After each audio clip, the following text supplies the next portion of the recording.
How you going, guys? Just got a video here today. We've got a new unit in for the later model Kia Cerato and Forte units. So this is the factory unit, as you can see. Particularly in hot weather, a lot of people have this issue where the laminate around the side sort of starts to peel, and this is under the glass, so there's really nothing you can do about that. It just looks pretty bad. You've got all these buttons here which aren't, commonly used. They're kind of outdated. I'll start up the car real quick. Here it is. Obviously you got your radio here. You can switch between DAB/FM and AM. Then you've got, if you back out here, you can go to all menus, and you've got phones. That's just Bluetooth if you Bluetooth to the car, so you can play Bluetooth music. But then you've also got Android Auto and Apple CarPlay. These are only wired currently, so this USB port down here, if you connect your phone up to that, Android or Apple, you'll get CarPlay or Android Auto. Which is pretty good, pretty common thing to use nowadays. Just gets all your music and maps up on the screen. That about sums it up for the factory unit. We'll go ahead and play with the buttons down the bottom here. So I mean, the last thing really is just these buttons. So you got the dials, you can increase the volume like that. Pushing it down mutes it. Obviously this goes to the radio. This switches back over to your Apple CarPlay if you press Media. This button does whatever you set it to do in those settings you saw earlier. Seek and track will just change between songs, so you can just go back and forth through them like that. And then home is just going to take you to home, obviously. Phone will take you back to your phone, and then setup is going to go to your settings. And then this is just basically another, it doesn't work in CarPlay, but this just goes through different radio stations. So yeah, those are all the buttons. These buttons are removed. It gives the car a more modern look, and everything that you can do with these, you can do on the screen. So yeah. Alright guys, so quick overview of everything that comes in the kit. As I said, I've already done this install, so I don't have it all packaged. I've pulled out what I needed to pull out. But yeah, so I'll just show. I've sort of separated it. So over on the left side here is everything that is not optional. You need to have this in the car to get everything working. Got some optional cables and stuff here. I'll explain what each of those do. And then we got some accessories, so some tools that came with it. OBD2 scan tool and a nice stubby holder. So yeah, I'll just go through one by one. That's the screen itself. This is another tool. This is the radio antenna adapter, so that plugs into the factory plug and then into the unit on this side and gives you a radio connection. This is a USB plug, so you can use this to plug into this next one, which is what takes the car's factory USB port and lets it interface with the unit, so these plugs will actually connect to each other. Next, this is just a little Wi-Fi and Bluetooth antenna. You just plug this into the back of the unit and just leave it hanging anywhere. That'll just give you good wireless connection. And then lastly, this is the camera feed plug. So this goes into the back of the unit, and then this purple wire here that says cam in will plug into our main harness, which will give the unit its reverse camera signal. And then optionally, you have this F-cam one. If you were going to add another camera to the car at some point, you could plug it into here, and anything plugged into here will be visible through the F-cam app on the units. Next up, we've got the main harness here. So this is what's designed to grab your factory plugs and interface them with the unit. So that'll take both your main power cables. This one here isn't used for anything on my car, but I imagine it's some kind of other accessory.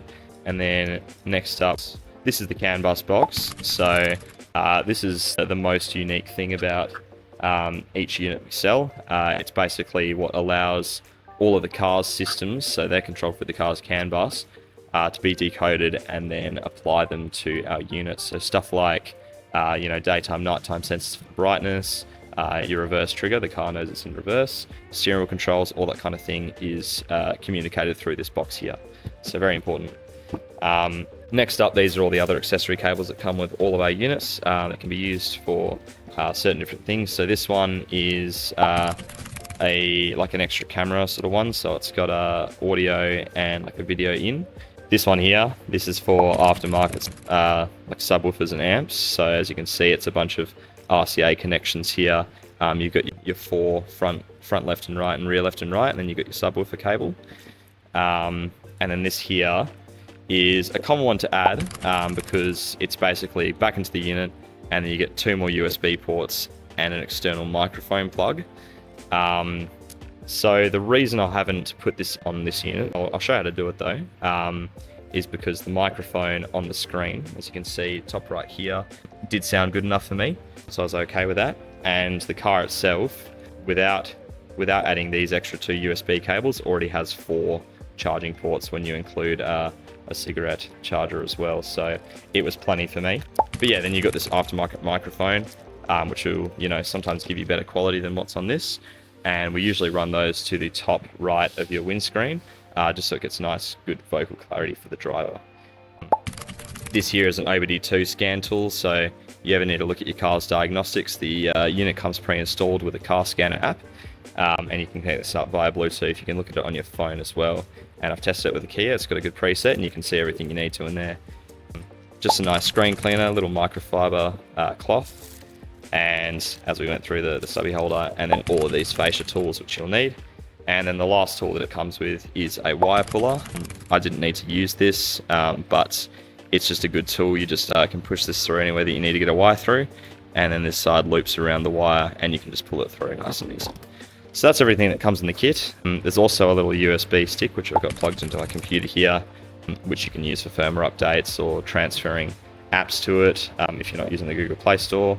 You can get movies onto there, downloaded music, all that kind of thing. So a couple more things I forgot to mention. It also comes with this. This plugs into the back of the unit. It's a SIM card reader. If you want to give the unit its own like mobile data plan, you can do that with this. It basically just takes not a micro SIM like a phone, but a full-size SIM, and you could have internet connection on it wherever you go. Additionally, there's also, example for this, there's the 4G like SIM connector, like the antenna, which is like a bit of a stick sort of cube, and it's got a red peel on the back that you can stick to something. And then there's also the GPS, which is a little sort of square black piece as well, which you can pull the tape off. I'll show you where I put that in the car. But yeah, as I already did the install, that's already in the car, so I'll show how that goes. Both of those plug into the back of the unit as well. Alrighty guys, so moving on to the install. It's a pretty easy install, honestly. It's my first time doing this unit. I've already done the install, and I'd say it's the most beginner-friendly one I've done. It took me about an hour to do. Every tool that you need for this is supplied in the kit, except for a basic Phillips head screwdriver. But everything you need to get this unit out and get the other one in is this screwdriver and these fascia removal tools that we have in the kit. So a couple bits of fascia you need to take off to get this factory unit out. The first one being this piece here. I'll just bring the camera over. So it's just like this, and all you really need to do is pull this out enough to free this like silver bit of trim, because it's currently holding it down there, as you can see, because you go and pull this out and it'll get trapped there. So the way that you usually go about this, I'll grab a fascia removal tool. You want to just get it under there. I wouldn't recommend, when you can avoid it, don't go next to the soft stuff, because you don't want to you know, be levering against it really hard and leaving dents. So you can sort of pop this out. I won't do it one-handed while I'm holding the camera. But yeah, just be a little bit persistent with it. If it's a little bit tricky to come out, it might even sound like it breaks. It's pretty tough plastic, and that's just the sound of the clips, you know, releasing from the clip holes. So we'll give that a go. I'll just try and remove this now. Cut the video to when I get it done, obviously. But yeah, I've brought this out a couple times, so there you go. That just pops out like that. And there you go. It's a bit of a scary noise, but it's fine. If it's your first time doing a car like this, you'll find that you might be a bit scared by these noises, but it's pretty common to sound like that. So there you go. I've put it out there just enough that I'll probably be able to get this silver bit of trim out. If not, I'll just pull the whole thing out. You'll find there's a bit of soft dash material here that won't let you pull the whole thing out and take it away. But you can sort of just leave it hovering here. Again, you don't need much space. Yeah, so then, next place to move on to is this silver trim. I recommend starting on the very left side. I would grab I recommend this tool, to be honest. Something that's really nice and wide, where you're not going to be applying a point load to any of this soft dash stuff. So yeah, if you start on the very left side and just sort of try and get under there, again, you don't want to be too rough on this material. Just sort of try and pry it out.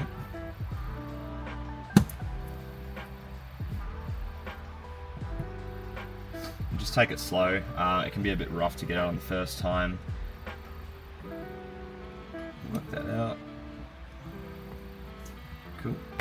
Alright, there you go. You get a bit of leeway and then it gets loose. And from here, it's kind of just, you want to work your way along and get these clips out. So I'll show you at the end. I recommend skipping to when I've got this full thing out. I'll show you where all the clips are placed, and it should be pretty clear what you need to do from there.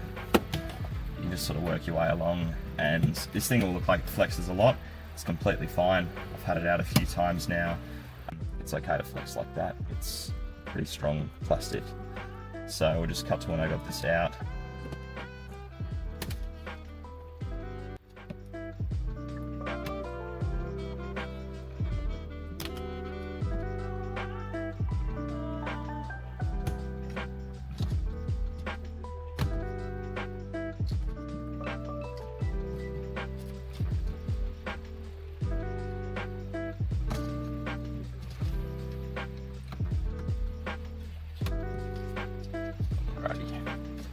So there's that bit of trim there. I mean, I had a bit of trouble getting it out under there, but that's okay. You can obviously just pull that out more than I did. It's got a lot more room. So as you can see, along this whole thing, you've got these clips here. These are white. Despite the sounds, as you can see, nothing is broken. So yeah, you just got a few clips. It can be a bit hard around this area to get it out, but that's why you start on this side and you get a lot more leverage. Don't obviously just pull it all the way out like that and really bend it.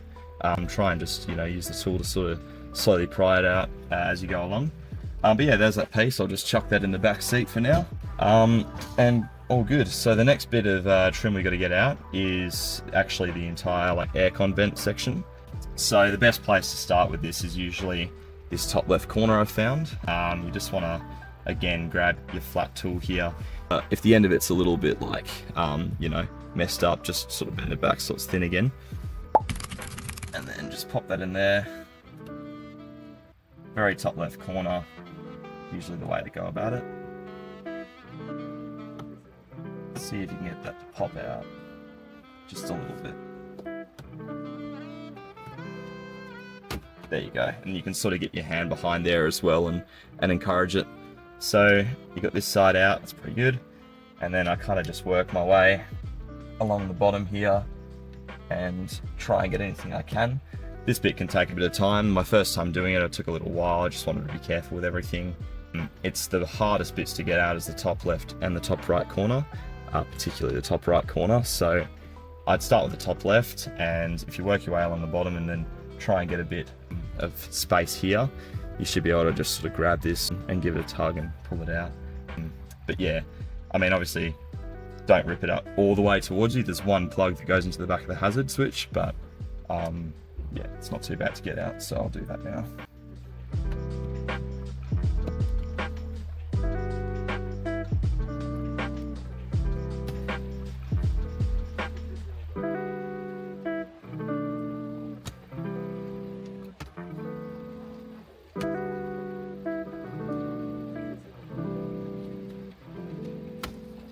There we go.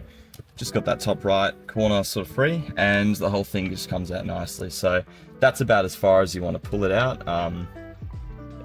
It's better obviously than pulling it really hard if you need to. But yeah, you've just got this plug into the back here to the hazard switch. So there's just a little tab here. Just push that down and pull it out, and it comes out nice and easy. So there's your aircon vent. So you can just chuck that in the back seat as well.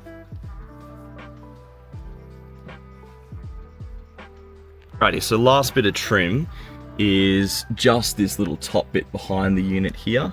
So this one's really easy to get out. Just grab your thin tool here. You don't need to apply a lot of pressure, so it's okay that it's thin. Just wedge it in there and sort of get it down pretty far and just sort of lever it up, and there you go. You can just grab that out.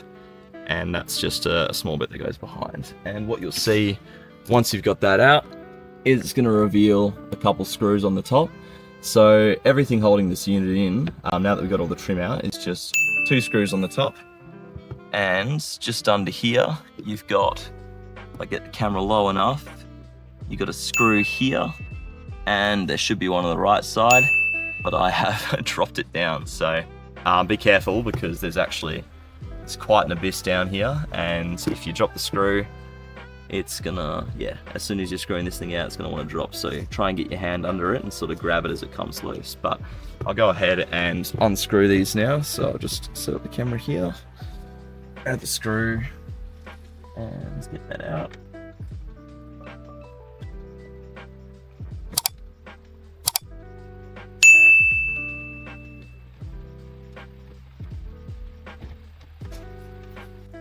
Alrighty, I just put them in the cup holder so I don't lose them. And then you got the other 2 on the top, so that's what to do. Alrighty, once you got those 4 screws out, it's just a case of grabbing the screen and just give it a little wiggle. Don't pull really hard, just sort of go left and right like that. And should be able to just pull it out pretty easily. There you go. Alright. And as you can see, there's about 4 clips, so there's 2 on the top here, and there's 1 just on either side here, so 4 just on the different corners. And I'll just grab the camera here. As you can see, here's what the back looks like. So you got a bit of a box here just with all the wires plugged into the back of it. So there's not a whole lot with this. You got the 2 main power ones on the left. You've got a couple of these aren't used, but I think the grey one there's a radio antenna one just down the bottom right there, or the top right in this video. And you've got a USB retention one, and that's about it. So the other 2 I don't think we use, so I'll just go ahead and pull these out. I'll set the camera back up here. You just want to grab them out one by one. So again, push down the tab, pull that out, tab down, and pull it out. Any of these give you any trouble, sometimes it's easier to actually just push it back in and then pull it out. Tab like this, just give it a little bit of a wiggle, push back in, pull out. There we go. I wasn't pulling that lever down properly. You got to push on those levers pretty hard actually. And then this USB one, sideways one, you're not pushing on this side of it, you're actually pushing on the other side of it, weirdly. So get your finger nice and close to it, and there you go. Here's the back of the unit. Not much else to be said about this really. You can just chuck that away in the back seat again for now. I'm going to. And there you go. So here you have your remaining cables. So you've got obviously these 2 power ones like we said before. This one is for your USB port down here, and this is a radio one, and these 2 are not used with the unit. I believe it might be GPS related or something like that, maybe the DAB. And then this black plug here is just the radio, the air vent one. Should I point that out for the hazard switch? Righto, so back in the car now. I'm just going to do some of the cabling. So we'll start off with the big obvious one, which is the main wiring connection. So this is your main harness. You've got your 2 big power plugs. These are pretty self-explanatory. Nothing can go in the wrong way. So if you're unsure, just see if they line up and give it a go. They should click in nicely.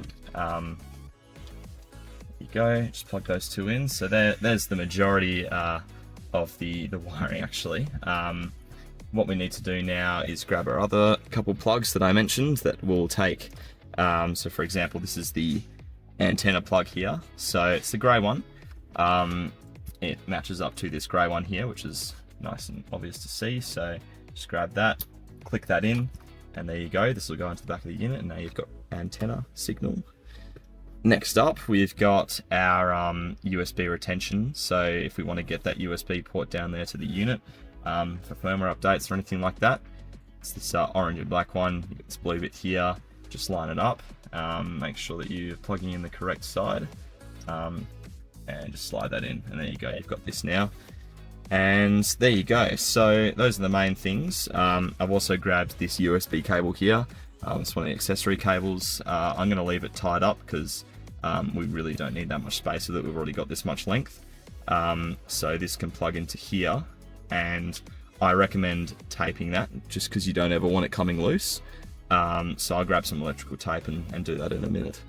Alrighty guys, so got the unit in the car now, and this is just something I like to do with the foam here. I like to just place it down and grab the unit and just pretend you're sort of like tipping it down like that.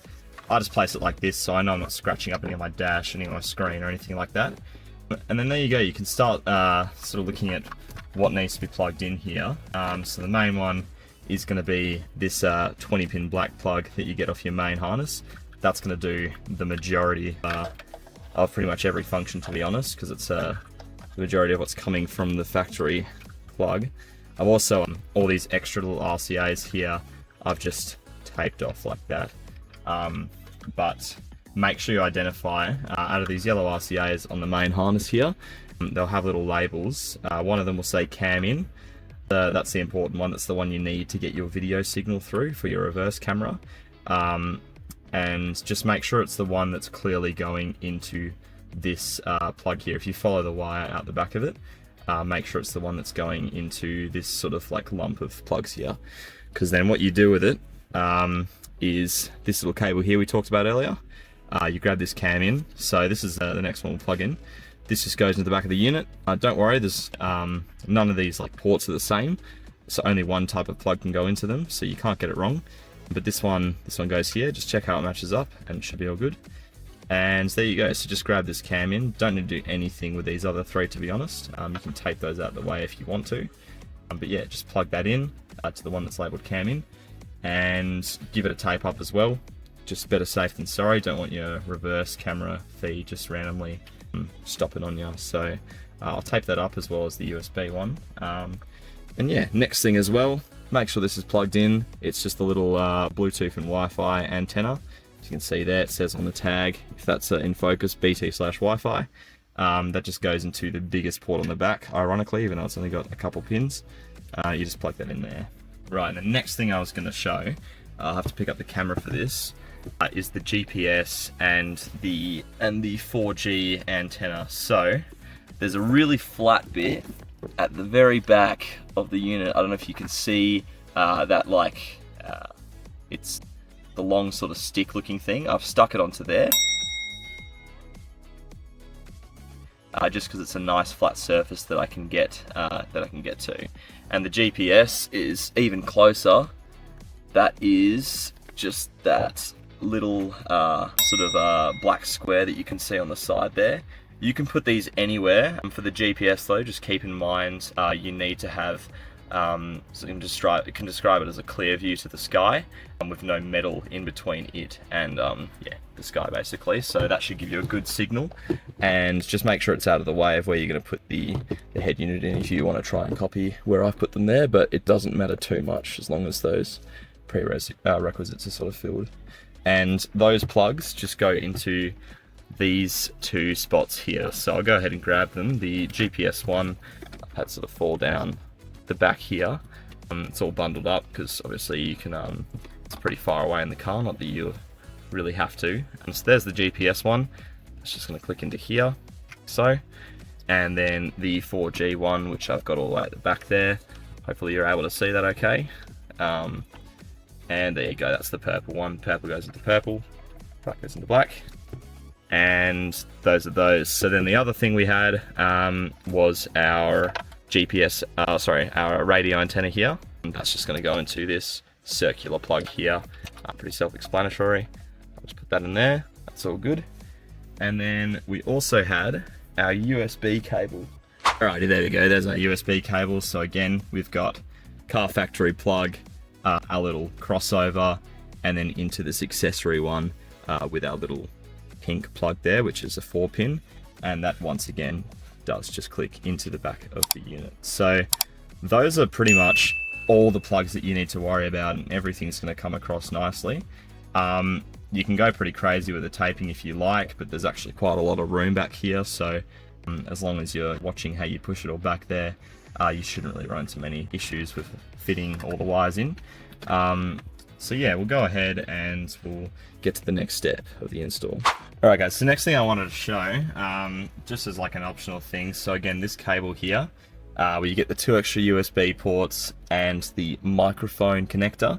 This goes into the back of the unit. It's a lot of cable, and again, this car has, you know, just by factory, you've got the USB port, which we've already connected down there. You've got a charging port, which is, you know, just a fast charge one, and you've actually got another fast charge port in the center console. So it's plenty for charging your phones and stuff. But if you want to add more accessories to this unit, such as like maybe a DAB radio module, a tire pressure monitoring or something like that, then these are something you would want to add. Where I recommend to route them, because it looks probably the easiest, would be, I'll just try and get the camera down there. If you can see, there's sort of that gap down to the passenger footwell. That will be really easy to get to with the wire pulling tool, and that would just bring the cables basically coming down here, and they could just hang there. And if you need to actually put like a tire pressure monitoring, for example, receiver in there, you could actually just tuck it in there behind there and keep it all hidden. But yeah, if you need extra USB ports, that's going to be the place to go. So that's what I'd recommend you do. Now with the microphone, plugging this in, obviously it goes into that same port, but usually we like to run them up to the top right here. But there's a pretty serious warning on the side here about applying force to this or playing with this, because the airbag's actually in there, and you don't want to wrap wires around the airbag either, in the case it needs to be deployed. So wherever you can get the microphone, there is access routes for wiring it down through here, and you could likely get it up potentially to this point, but I don't think the sound quality would actually be better than using the microphone on the screen. But yeah, it's obviously, the microphone's the most DIY part about this sort of thing, because it's different car to car, and it's completely up to you if you had it, but it's going to be likely not worth it with this model in my opinion. Alrighty guys, so we're just about ready to start testing the unit with power and stuff like that. I'll just quickly go over one more time everything I got plugged in. So we've got the factory plugs here. We've got 1, 2, and 3. It's everything from the car side. And then obviously this USB one comes in here. I've taped this up, and then into the back of the unit, we've got our, from our main harness, we've got our camera in, which I've taped to our purple cam in, again, into the back of the unit. And we've got our black plug, obviously, the 20 pin main power, just there. We've got our radio antenna plugged in. We've got our GPS and our 4G, these two here. Our Bluetooth antenna here, this little black one, with the cable here, which has the little metal end to it. Again, okay to dangle anywhere, you're going to get good signal. A few things not plugged in, so again, didn't need this on this car. If your car doesn't have a factory plug for it, don't worry about it. It doesn't do anything. Don't need to do anything with these rear in, rear outs. And these 3 RCAs here. Yeah, if you find when you test the reverse camera that you're not getting any signal, try using this one instead of the other one. But it should be the one that follows into these plugs here. So that should be all the cables, guys. That's what the back of the unit looks like right now, with everything important added.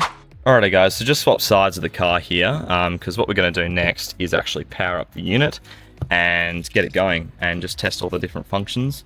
So I'll just start the car, and you can lift up the unit here, try and rest that in a spot where I can use it. Mine will probably power up a little bit quicker than yours if it's your first time powering it up. I've already powered this up before, but eventually we'll get a quick boot sort of thing going. So how can I rest this? Let's just get it like that. Alrighty, so just go through, sort of test everything's working. So first of all, your touchscreen, that's, you know, a given. Your radio here. So if you don't get stations straight away, you might get like static or something. Just go through and hit the search button here. It'll just tune, it'll find all the available stations. So yeah, next thing you can check is your steering wheel controls. So this is the volume, turning it up, turning it down, push it in, should mute it. There we go, that works. And then this one, skipping through channels, so I can go through different radio stations here with the steering wheel control. That works fine. And as you can see, as I'm changing them, they're also coming up on this little display here, just like it used to. So that's good. That's all working fine. Next thing to check, try out your Bluetooth. So make sure that the antenna is working. You can pull out your phone and try pair via CarPlay. So you can just go to Bluetooth on your phone and it'll come up as Vhedia M. I'll just tap that. You can go to Bluetooth on the unit as well. And you should get a pairing request. Just go pair, allow. It's going to switch over. Your phone's going to prompt you for CarPlay, connect. And here we are, just in Apple CarPlay. So I'll just unmute this so the volume goes away. But we're in CarPlay now, so self-explanatory. CarPlay's going to work the way CarPlay always works. You can go into Spotify, go into your own library, play music. It's playing radio in the background right now, but if I just play something, there we go. That's going to come through the car. Use the steering controls, add some volume, and there we go. Starts working. Got our steering controls. Next, let's get our reverse feed. Make sure that's coming through all right. So foot on the brake, go into reverse, and you should see your car's standard reverse feed. And if I move the steering wheel, those lines are working the exact same. This shouldn't change at all, honestly. It's just how it used to be. So you actually do get to play with the colors now if you go to settings and 4 zeros. And that's pretty cool. So I can play with the brightness, I can play with the contrast. Yeah, but honestly, leaving it defaults is pretty alright. Yeah, so we got the reverse. Got to go back into park to get that out of the way. And yeah, next is USB ports, but I'll do that once we're closed up. You can test it when you are in there, but I'm one-handed and I'm filming right now, so yeah, just plug in a USB to the USB port down there. Open the file manager app on the unit and make sure a USB should pop up there if you plug one in. So yeah, I'll just quickly mute that and we'll get on to the next step of the install. Alrighty guys, so the next step, once we're happy everything's working, obviously if anything wasn't working, please just reach out to us, let us know. We've got, you know, phones, emails, live chats on our website. We can help you out, we'll figure it out with you. But yeah, once we're happy everything's working, power off the car, and we're going to work on getting this thing into the dash. So as you can see, this sort of like dash space behind is divided into a couple parts. You've got the aircon vent area below, and you've got this sort of bar along here where the screws are. And we want to try and keep all the cables up atop here, which shouldn't be too hard, there's a lot of space up there. But just make sure nothing's hanging down into the aircon vent space, because then you might have trouble getting the aircon vents in after. So I'm just going to lift it up, and not really an exact science to this, you just want to give your best shot at pushing everything back up to the top section. Any bundles of wires, see if you can get them down the sides a little bit. But like I said, there's plenty of room up there, so it shouldn't be too much of a hassle. And now I've got this loose here, so I'm just going to grab the camera and come over the top here. As you can see, we've got our little bits of metal that need to go over the top of those screw holes. So there's quite, like, it might be a bit hard getting this in at first, but you just need to make sure the top of the DIN box, so I'll actually just pull it out and show you again. So the top of this box here, just make sure it's as high as it can go. It's sliding along the top here, just so you can get these, move the camera there, just so you can get these over the top of these nice and easy. It feels like a snug fit, but trust me, it will fit. Just make sure you're pushing up the unit as high as it can go as you slide it back into the car. And also these two clips here, you can transfer the white clips from the factory unit onto there and down the bottom left as well. Honestly, with the 4 screws, or even in my case 3 screws, you're not really going to need to bother with that extra, you know, extra bit of grip. It's going to be in there really snug, and it's just more plastic to worry about. So you can just use those as guiding clips if you like, and just push it in and screw it up, and it should be all good. So I'll just go on to doing that. I'll push it in and get it in all the way. So there we go. As long as you keep it high, that's in place now. So all that's left to do to get this secure is just grab the screws that you had before, 2 on the bottom again, 2 on the top, and it should be nice and snug in there. So I'll also just come and show you underneath. Just like before, our aircon cavity is nice and clear, except for the factory cable, which is for the hazard switch. So just try and get all the cables up top and you should be sweet. Alright guys, so I've just put in the screws and just making another case for the fact that you don't need to transfer those clips across. And this thing is snug, like that's not going anywhere. We haven't even put the fascia on top of it yet. But yeah, those screws are going to hold it just fine. So The first bit of facial, we're just going to do basically the removal of the factory unit in reverse. So we're going to start with the vents. Just an easy case of just plug in the hazard switch again, like so, and just push it in, just snap it into place. A lot easier to push in than get out, that's for sure. And give it a good push until you hear it sort of click into place, and there you go. So that's the vents back in place. Next was our silver trim, so I'll just reach back and grab that. Alright, here's our silver trim. So once again, just get this oriented the right way and sort of push it into place all along. Make sure this is getting, this right side here, make sure that's getting underneath that first bit of trim that we got out. So try and do that now. There you go. I didn't pull it out too far this time, so it was a bit harder to do. But there we go, now we've got it sort of lined up, just snap it in all the different points, and there you go. Nice and flush, make sure there's no gaps or anything. There shouldn't be as long as you push it in. I did have the first time this little top bit was sticking out a bit.